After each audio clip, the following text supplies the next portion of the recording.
Kapag masyado mong tinutukan ng pansin ang mga sasabihin ng ibang tao tungkol sa buhay mo at sa mga desisyon mo sa buhay, kung anong timeline ang susundin mo, mahihirapan kang marating yung mga pangarap na gusto mong ma-achieve sa buhay. Kasi nakafocus ka sa timeline nila para sa'yo. Ang sabi nila, may timeline daw tayo sa buhay.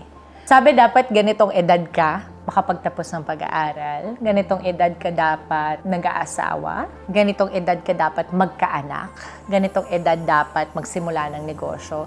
Pero sino ba talaga ang dapat nasusunod when it comes to life timelines? I was born into a very simple family. Si Papa was a postmaster and si Mama naman ay buy and sell entrepreneur. Lumaki ako sa tahanan na may 3 anak noon. Wala pa kasi si Angeli yung bunso namin ngayon. So I had a sister.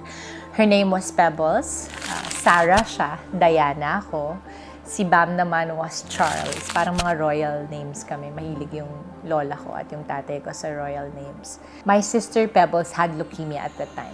May cancer siya. Namatay siya at 9 years old. Nagkaroon siya ng cancer at 5 years old. At nung time na yon, 12 years old naman ako kasi ako yung panganay sa amin. 4 years later, si Papa naman died at 41. And I was 16. I started being an artista at the age of 12 years old. I was already becoming sort of a breadwinner kasi buhay pa naman si Papa noon until, of course, he had passed and naging breadwinner na ako ng pamilya namin. I got married at 19 years old. I also had Callie shortly after. I've been married to Boyet now for 21 years and I'm only turning 40 in November.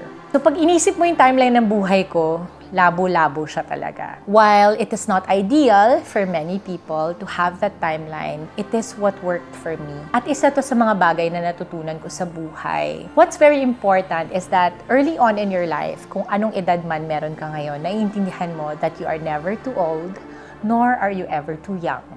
To start anything, to be anything that you want.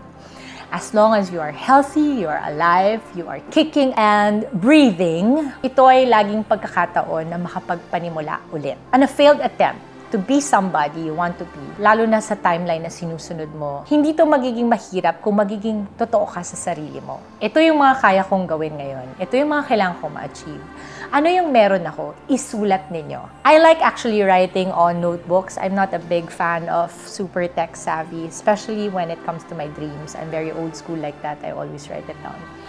And naisip ko lang na sa buhay ko, ang daming binato ng buhay na hindi ako ready. But let me tell you, if you're going to wait for the time that you are ready for your dreams, for your aspirations, for marriage, for children, for not having children, for just choosing to be single, for just choosing to have fur babies or pets or anything that you want to do in life, if you wait for the time that you'll be ready, you'll never be ready. No one's ever ready in life. You really have to do it afraid. I, for one, is a very fearful person. Lahat ng ginagawa ko sa buhay, ikinatatakutan ko. But that fear would always drive me to be the best version of myself. In fact, natatakot na nga ako pag hindi ako natatakot. For example, I need to speak in front of an audience about my dreams, about my businesses. If I'm not afraid, that scares me. Na hindi ako takot.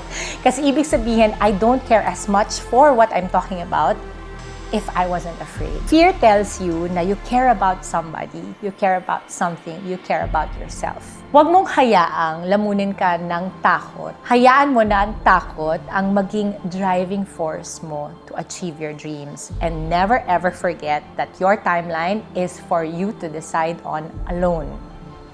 You can ask for advice from people you love, people you care about. Lagi mong iisipin na ang mga desisyon, especially when it came to timelines in your life, should be done by you. Isa sa mga bagay na nakakatulong sa akin when it came to timelines is really to pray.